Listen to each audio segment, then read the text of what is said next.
तो hello aspirants, आप सभी का स्वागत है फिर से मेरे इस प्यारे से यूट्यूब चैनल पर easy NEET easy 11th 12th पर। तो हम लोगों ने पिछले वीडियो में इंडक्टिव इफेक्ट को पूरा अच्छे से समझ लिया है। तो इस वीडियो में हमारा टारगेट ये रहेगा कि इसके ऊपर हम लोग क्वेश्चंस देखें कि कौन प्लस आई लगा रहा है, कौन माइनस आई लगा रहा है। और उसके बाद हम लोग जैसे कि यहाँ पर है माइनस आई सीरीज और माइनस आई, उसके बाद प्लस आई सीरीज को पूरा अच्छे तरीके से पढ़ेंगे। और उसके बाद हम लोग इसके क्वेश्चन मतलब इसके बाद हम लोग इंटरमीडिएट पे जाएंगे। हुआ, तो चलिए स्टार्ट करते हैं।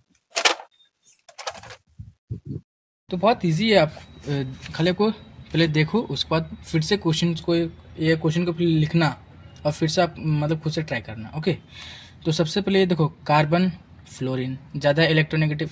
देखो जो जो जो जो सा गोला मारा हो ना, उनका कौन सा इफेक्ट लग रहा है आपको वो बताना है। ओके, तो देखो कार्बन और फ्लोरीन ज़्यादा इलेक्ट्रोनेगेटिव कौन? फ्लोरीन, उसका माइनस आई इफेक्ट। कार्बन और ऑक्सीजन ज़्यादा इलेक्ट्रोनेगेटिव कौन? ऑक्सीजन, कौन सा इफेक्ट? माइनस आई। कार्बन और नाइट्रोजन ज़्यादा इलेक्ट्रोनेगेटिव कौन? नाइट्रोजन, कौन सा इफेक्ट? माइनस आई। देखो ये कार्बन और ये कार्बन एक भी सिग्मा बॉन्ड नहीं और ये भी कार्बन एक भी सिग्मा बॉन्ड नहीं, तो दोनों ही sp3 तो कोई इलेक्ट्रोनेगेटिविटी का डिफरेंस ही नहीं है, तो नो इंडक्टिव इफेक्ट। दूसरा यहाँ पर देखो, ये कार्बन और ये कार्बन कौन सा है? एक पाई बॉन्ड के साथ है, मतलब sp2 हाइब्रिडाइज्ड। और ये कार्बन एक भी पाई बॉन्ड नहीं बनाया, sp3 हाइब्रिडाइज्ड, तो ये कौन सा है? माइनस आई इफेक्ट लगाएगा। ओके, ये कार्बन sp2, ये कार्बन sp3, तो ज़्यादा इलेक्ट्रोनेगेटिव कौन? sp2, इसका कौन सा इफेक्ट लगेगा? प्लस आई। ये देखो, ये कार्बन का sp2 नाइट्रोजन, लेकिन इसके पीछे दो कुंडे हैं, ऑक्सीजन ऑक्सीजन, जो किससे ज़्यादा इलेक्ट्रोनेगेटिव हैं, तो दोनों ऑक्सीजन नाइट्रोजन का इलेक्ट्रॉन खींचेंगे, ये नाइट्रोजन कार्बन का इलेक्ट्रॉन खींचेगा, तो ये टोटली बात करें ये माइनस आई इफेक्ट लगेगा। ऊपर से यहाँ पर देखो, ये कार्बन का sp2 और ऑक्सीजन, कौन सा ज़्यादा इलेक्ट्रोनेगेटिव? ऑक्सीजन, माइनस आई। और यहाँ पर ये सिमिलर है, और ये आप ऐसे मतलब कर लेना, ये sp2 और ये sp ज़्यादा कौन है? sp, तो ये माइनस आई इफेक्ट है। ये सब आप खुद से करना। ओके, ये कार्बन और ये कार्बन, ये आपका होमवर्क होगा। ये मतलब देख के नहीं करना, क्वेश्चन लिखना और ट्राई करना। ये sp2 और ये sp वाला, ये सब इजी है। मेरे को आपको दो इम्पोर्टेंट चीज़ बताना है। एक है ये 14 और 16 वाला, बहुत ज़्यादा इम्पोर्टेंट। ओके, क्यों? देखो यहाँ पर ऑक्सीजन पे जो है, मैं आगे चल के आपको बताऊंगा माइनस आई प्लस आई सीरीज़ में, ये प्लस आई सीरीज़ में आता है। और ये क्यों प्लस आई सीरीज़ में आता है? क्यों? क्योंकि ऑक्सीजन तो ज़्यादा इलेक्ट्रोनेगेटिव है, तो इसको तो इलेक्ट्रॉन खींचना चाहिए। लेकिन यहाँ पर प्लस आई क्यों लगा रहे हैं सर? आपने यहाँ पे प्लस आई क्यों लिखा है? क्योंकि देखो, कोई एक मिडिल क्लास का हो कि बहुत ज़्यादा अमीर हो, यदि दोनों के ऊपर कर्जा है तो दोनों ही अनस्टेबल फील कर रहे होंगे। समझ में आया? कोई अमीर आदमी होगा, 5-6 करोड़ का लोन लिया होगा, उसके लिए वो अमाउंट थोड़ा सा ज़्यादा होता है, तो उसके लिए वो कर्जा है। और किसी मिडिल क्लास के लिए 1-2 लाख रुपये लोन लिया है, तो उसके लिए कर्जा है, मतलब उसको भुगतान करना है। वो जब तक उन दोनों को मतलब वो पैसे को नहीं देता, तब तक वो अनस्टेबल फील करेगा। समझ में? ऐसे ही ऑक्सीजन भले ही पावरफुल है, लेकिन इसके ऊपर नेगेटिव चार्ज है। और आपको ये बात बहुत अच्छे से समझना है कि कोई भी एटम जो है ना, वो अपने न्यूट्रल स्टेट में रहना चाहता है, कभी भी चार्ज स्टेट में नहीं रहना चाहता, ना ही नेगेटिव ना ही पॉजिटिव, तो न्यूट्रल स्टेट में रहना चाहता है। तो इसी के लिए जो नेगेटिव है, ये बता रहा है कि अनस्टेबल है, ऑक्सीजन अनस्टेबल है, और ये इलेक्ट्रॉन को देना चाहता है ताकि वो न्यूट्रल बन सके, इसलिए इसका प्लस साइड इफेक्ट लग रहा है, मतलब इलेक्ट्रॉन डोनेट करना चाहता है। समझ में आया? और दूसरा ये कि बेंजीन जो है वो ज़्यादा इलेक्ट्रोनेगेटिव होता है एज़ कम्पेयर टू C++C से। कैसे? देखो, असल में बेंजीन में रेजोनेंस होता है, आपको मैं पढ़ाऊँगा आगे चल के। तो रेजोनेंस के थ्रू रिंग करंट जनरेट होता है, जिसके कारण इलेक्ट्रोनेगेटिविटी जो है वो बढ़ता है बेंजीन का, जिसके लिए वो माइनस आई इफेक्ट लगाता है। और यदि ये माइनस आई इफेक्ट लगेगा तो C++C कौन सा इफेक्ट लगेगा? ऑफकोर्स प्लस आई, वो इलेक्ट्रॉन दे रहा होगा। तो यहीं तक है अपना क्वेश्चंस, मतलब ये सब सफिशिएंट है, आपको बस कंसेप्ट जानना था कि कौन लगा रहा है कौन, और ये तो इंपॉर्टेंट थे, ये वाले और ये वाले। ओके, अभी हम लोग स्टार्ट करने वाले हैं माइनस आई सीरीज़। देखो, मैं आपको बहुत ईजी तरीके से पढ़ाऊँगा। माइनस आई सीरीज़ में माइनस आई मतलब इफेक्ट लगाने वाले लोग आते हैं। यहाँ पे लोग मतलब इंसान से नहीं, मतलब कंपाउंड्स बात कर रहा हूँ। ओके, यहाँ पे माइनस आई इफेक्ट लगाने वाले लोग आते हैं। माइनस आई लगाने वाले मतलब जो इलेक्ट्रॉन खींच रहे होते हैं। अब देखो, इलेक्ट्रॉन विड्रॉ कर रहे होते हैं। इलेक्ट्रॉन विड्रॉ करेगा कौन?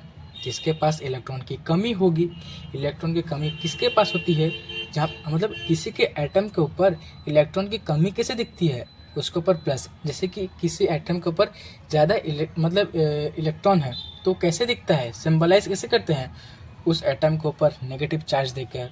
और किसी के ऊपर कम इलेक्ट्रॉन है वो कैसे रिप्रेजेंट करते हैं? उसी के ऊपर पॉजिटिव देके। तो ये क्या जो माइनस आई सीरीज़ है, माइनस आई इफेक्ट लगाने वाले लोग आते हैं। माइनस आई मतलब इलेक्ट्रॉन क्या बोलते हैं, खींचने वाले लोग। इलेक्ट्रॉन को खींचने वाले मतलब जो इलेक्ट्रॉन खींचेगा कौन? जिसके पास इलेक्ट्रॉन की कमी होगी। इलेक्ट्रॉन की कमी कैसे दिखती है? किसी के ऊपर पॉजिटिव चार्ज देख के। तो यहाँ पर ऐसे पॉजिटिव चार्ज वाले लोग आएंगे। ओके, यहाँ पर ऐसे पॉजिटिव चार्ज वाले लोग आएंगे। तो आपको याद करने का तरीका है कि सबसे पहले नाइट्रोजन सोचना। ओके, माइनस आई सीरीज़ में सबसे पहले नाइट्रोजन सोचना, क्योंकि पहले 4 नाइट्रोजन के ही कंपाउंड हैं और आपको इसे बार बार बोलना है। NF3+, NR3+, NH3+, NO2। समझ में आया?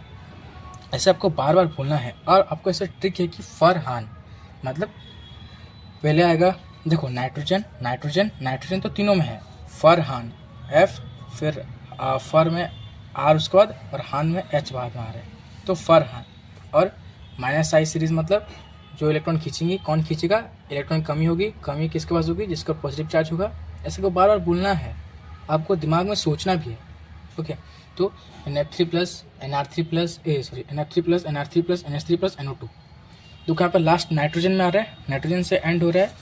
उसके बाद फिर नाइट्रोजन का एक और कंपाउंड होगा, C�BN, कार्बन के साथ खत्म हो रहा है। फिर CHO, COOH। ऐसा आपको बार बार रिदम में आप एक रिदम में बोले तो जैसे कि हम लोग ABCD बोलते हैं, ABCD ये थोड़ा सा खटाक से बोल लेते हैं, क्योंकि एक रिदम में होता है हमारे। आप जैसे एक रिदम में याद करते हो ना, तो आपके लिए बहुत ईजी हो जाता है। बस आपको थोड़ा सा दिमाग लगाना है कि कौन लगाता है, और रिदम में बोलते जाना। NF3+, NR3+, NH3+, NO2, C�BN में खत्म हो रहा है तो C�BN, फिर C में खत्म हो रहा है तो CHO, फिर COH, उसके से सिमिलर एल्डिहाइड कार्बोक्सिलिक। उसके बाद फिर उसका जो देखो, fluorine, chlorine, bromine, iodine, OR और OH, इसको कैसे याद करना है? फिर कल बाहर आया और दारू पीने लगा। ऐसा मतलब इसको समझने के पर्पज़ से लेना, दूसरा कुछ पर्पज़ से नहीं लेना। तो फिर कल आया, फिर कल आई, ऐसा हम लोग तो पढ़ते हैं, फिर कल बाहर आया, तो ऐसे ही बोलना, फिर कल बाहर आया और दारू पीने लगा। ये अल्कोक्सी ग्रुप है। ओके, तो fluorine, chlorine, bromine, iodine, OR और OH। और ये आपको ये बस याद करना है कि C�BC वो ज़्यादा इलेक्ट्रोनेगेटिव होता है एज़ कम्पेयर टू NH2, मतलब नाइट्रोजन का sp3 हाइब्रिडाइजेशन। उसको तरफ फिनाइल तो हम लोग पढ़ चुके हैं कि यहाँ पे जो फिनाइल हो वो ज़्यादा इलेक्ट्रोनेगेटिव होता है एज़ कम्पेयर टू C�BC। ये बस खत्म।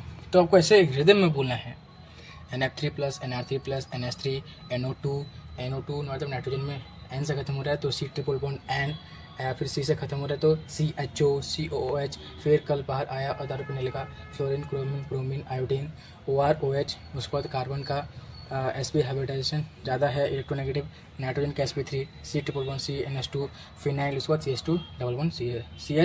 CH2 खत्म। इतना है आपको ऐसे बोलना है। तो फिर हम लोग स्टार्ट करते हैं माइनस आई सीरीज़। तो अभी हम लोग प्लस आई सीरीज़ जानेंगे। प्लस आई सीरीज़ में प्लस आई लगाने वाले लोग आते हैं। प्लस आई लगाने वाले लोग कौन?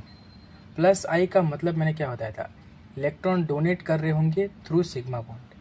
इलेक्ट्रॉन डोनेट कौन करेगा? जिसके पास इलेक्ट्रॉन ज़्यादा होगा। और किसी एक एटम में हम लोग कैसे जानते हैं कि इसके पास इलेक्ट्रॉन ज़्यादा है? उसके ऊपर नेगेटिव चार्ज।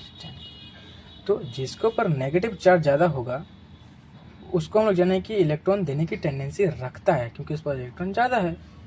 दूसरा पॉइंट, आपको पहला पॉइंट तो मैंने बता दिया, दूसरा पॉइंट कि जो ज़्यादा अनस्टेबल होगा ना वो जल्दी इलेक्ट्रॉन देना चाहेगा। जो ज़्यादा अनस्टेबल होगा वो जल्दी इलेक्ट्रॉन दे के वो न्यूट्रल स्टेट माना चाहेगा। तो इसीलिए तुम तो बोल दोगे कि सर सारे नेगेटिव वाले आ गए, CH2 negative, NH negative, O negative, CO negative, लेकिन ये CH2 वाला ही पहले क्यों आया, ये O नेगेटिव वाला पहले क्यों नहीं आया? इसका फंडा ये है, देखो कार्बन का साइज़ है छोटा एज़ कम्पेयर टू ऑक्सीजन, और कार्बन पे नेगेटिव मतलब यहाँ पे इसका छोटा साइज़ है, वहाँ पर नेगेटिव कंजस्टेड एरिया में होगा। तो जो अनस्टेबिलिटी होगा वो ज़्यादा होगा। वहाँ पे नेगेटिव जो ऑक्सीजन पे जो नेगेटिव है वो सिर्फ फैला हुआ होगा। तो कंपेरेटिवली कार्बन के नेगेटिव से ये अनस्टेबल जो है कम ही होगा, थोड़ा सा कम ही होगा। तो ये तो आप तो जानते ही होंगे कि ज़्यादा इलेक्ट्रोनेगेटिव पे नेगेटिव स्टेबल होता है और कम इलेक्ट्रोनेगेटिव पे नेगेटिव अनस्टेबल होता है। तो हम लोग प्लस आई सीरीज में जाने कि पहला जो इलेक्ट्रॉन देने वाले मतलब होंगे, प्लस आई का मतलब ही है ना जो इलेक्ट्रॉन डोनेट कर रहे होंगे। इलेक्ट्रॉन डोनेट करेगा कौन? जो इसके पास इलेक्ट्रॉन होगा, मतलब नेगेटिव वाले लोग। और जल्दी कौन देगा बात आया तो जो ज़्यादा अनस्टेबल होगा। और हमको पता है जो कम इलेक्ट्रोनेगेटिव होगा वो जल्द ही इलेक्ट्रॉन देगा। इसलिए कार्बन पहले आया, फिर नाइट्रोजन आया, फिर ऑक्सीजन आया और यहाँ फिर CO आया। ओके, CH2 नेगेटिव, आपको इसे बार बार बोलना है। CH2 negative, NH negative, O negative, CO negative. आपको एक रिदम में बोलोगे ना, आपको माइंड में रिकॉल करेगा। इससे कि इसका मैंने बताया था Na3 plus, Nr3 plus, NH3 plus, NO2, 4 ठो N वाले थे, ख़त्म हुआ। फिर N से ही एक तो स्टार्ट होगा, C ट्रिपल बॉन्ड N, ख़त्म हुआ। फिर C से ही स्टार्ट हुआ, CHO, फिर उसके सिमिलर COOH, और उसके बाद फिर कल बाहर आया और दारू पीने लगा, फ्लोरीन, क्लोरीन, ब्रोमीन, OR और OH। उसको बाद आपको याद करने बोला था C ट्रिपल बॉन्ड C और NH2। मतलब कार्बन का sp जो है ज़्यादा हाइब्रिडाइज्ड है, मतलब सॉरी ज़्यादा इलेक्ट्रोनेगेटिव है एज़ कम्पेयर टू नाइट्रोजन का sp3, आपको ये बोलना। और ये मैंने जैसे कि फिनाइल का बता दिया था, CH2 मतलब CH डबल बॉन्ड CH2 से, कि जो बेंजीन जो है वो ज़्यादा इलेक्ट्रोनेगेटिव होता है। इसका रीज़न भी मैंने पिछली वीडियो में बता दिया था। यदि आपको नहीं पता तो आप पिछले वीडियो जाके देख सकते हो। उसके बाद हाइड्रोजन का छोड़ो, ये तो रेफरेंस लिया हम लोग। तो आपको ऐसे बताना है प्लस आई सीरीज़ में कि आपको बार बार बोलना है CH2 negative, NH negative, O negative, CO negative. और आपको तो पता है कि अल्काइल ग्रुप का, मैंने बताया पॉइंट में कि अल्काइल ग्रुप का जनरली प्लस आई इफेक्ट लगता है, मतलब वो इलेक्ट्रॉन डोनेट करते हैं। मिथाइल, इथाइल, आइसोप्रोपाइल वाले ऐसे वाले उसमें कार्बन होता है, क्योंकि कार्बन इलेक्ट्रॉन देने की टेंडेंसी रखता है बस। और ये 3 डिग्री अल्काइल, मतलब 3 अल्काइल ग्रुप है, तो ये तो लोग और ज़्यादा प्लस आई इफेक्ट होगा। और यहाँ पे 2 डिग्री है, मतलब यहाँ पे 2 तो अल्काइल है, वो ज़्यादा होगा एज़ कम्पेयर टू एक वाले 1 डिग्री अल्काइल से। उसके बाद मिथाइल, उसके बाद हाइड्रोजन। उसके बाद आता है ट्रीटियम, ड्यूटेरियम और हाइड्रोजन। इन तीनों में ट्रीटियम का ज़्यादा क्यों हुआ? देखो, तुम ये देखोगे ना, कार्बन के साथ ट्रीटियम का बॉन्ड छोटा होता है और ड्यूटेरियम का बॉन्ड उससे बड़ा, और हाइड्रोजन जो है नॉर्मल हाइड्रोजन उसका और बड़ा। ओके, ये आपको बस याद रखना है। मतलब हाइड्रोजन का जो नॉर्मल हाइड्रोजन का बॉन्ड लंबा होता है, उससे कम ड्यूटेरियम, उससे कम ट्रीटियम। क्यों? क्योंकि इसका एटॉमिक मास बहुत ज़्यादा होता है, क्योंकि भारी होता है। और भारी लोग तो ना कम मतलब ज़्यादा वाइब्रेट कर पा रहे होंगे, तो ये एटॉमिक मास इसका हाई है, इसलिए वाइब्रेशन कम करता है। इसका ऐसा जो कोलिजन इफेक्ट है वो बहुत ज़्यादा। लेकिन हाइड्रोजन देखो कि नॉर्मल वाला हाइड्रोजन, उसका एटॉमिक मास भी बहुत कम है और बहुत छोटा सा है, और मतलब जिससे किसी से भिड़ता रहता है ऐसा। इसी के लिए जो कार्बन और जो नॉर्मल हाइड्रोजन का बॉन्ड जो है वो लंबा होता है। बॉन्ड लेंथ, इसका जो क्या बोलते हैं कि उसका जो बॉन्ड लेंथ तो बहुत ज़्यादा होता है। समझ में आया? स्ट्रॉन्ग बॉन्ड यहाँ पर मैंने ऐसे लिखा है कि कोलिजन इसका लिखा है, इसका नहीं लिखा है हुआ। यहाँ पे कन्फ्यूज़न नहीं होना कि सर ने गलत लिख दिया बोल के। अब मैंने इसी का लिखा है कि कार्बन और ट्रीटियम का यहाँ पे स्ट्रॉन्ग बॉन्ड है, बॉन्ड लेंथ कम होगा, इसलिए मतलब कम होगा इसलिए। ओके, तो नॉर्मल हाइड्रोजन का बॉन्ड लेंथ ज़्यादा, मतलब उससे कम ड्यूटेरियम का, और सबसे कम ट्रीटियम का। और मैंने बताया था inductive effect inversely proportional distance, जितना दूर जाओगे इंडक्टिव उतना कम लगेगा, इसलिए हाइड्रोजन में सबसे कम लगता है। और जितना पास आओगे इंडक्टिव है उतना ज़्यादा लगेगा। तो ट्रीटियम पास है तो सबसे ज़्यादा लगता है, उन दोनों की बजाय ड्यूटेरियम। और ऑक्सीजन का जो नेगेटिव क्वेश्चन मैंने बताया था कि इसको नेगेटिव चार्ज है तो इलेक्ट्रॉन देगा। और लेकिन याद रखना, ऑक्सीजन का जो 18 वाला है वो 18 मतलब एटॉमिक मास वाला वो ज़्यादा होता है एज़ कम्पेयर टू 8-16 वाले से ऑक्सीजन के। तो मैं आखिर में यही बोलूँगा, यदि आप सभी को अच्छा लगा तो बस एक लाइक कर दीजिएगा। और मैं चाहूँ कि आप इस वीडियो को बहुत ज़्यादा शेयर करें, ताकि आपके दोस्त जिनका ये टॉपिक थोड़ा सा डाउन है वो अभी अपना टॉपिक स्ट्रॉन्ग कर सके। वैसे बहुत इजी टॉपिक है, पता नहीं ऑर्गेनिक केमिस्ट्री को उतना लोड में लेकर पढ़ते हैं, लेकिन अपन आराम से मज़े से पढ़ेंगे। मैं देखो, ये सब मतलब याद करने का चीज़ें हैं, आपको याद करना पड़ेगा। आप मतलब मेहनत से नहीं हट सकते, आपको मेहनत करना पड़ेगा तभी ये सब होगा। क्योंकि मैंने भी मेहनत की थी तभी मुझे अभी थोड़ा थोड़ा याद है, लेकिन फिर भी अभी बार बार मैं भी याद करता रहता हूँ। ऐसे आपको धीरे धीरे हो जाएगा। ओके, तब तक के लिए मिलते हैं दूसरे वीडियो में। बाय।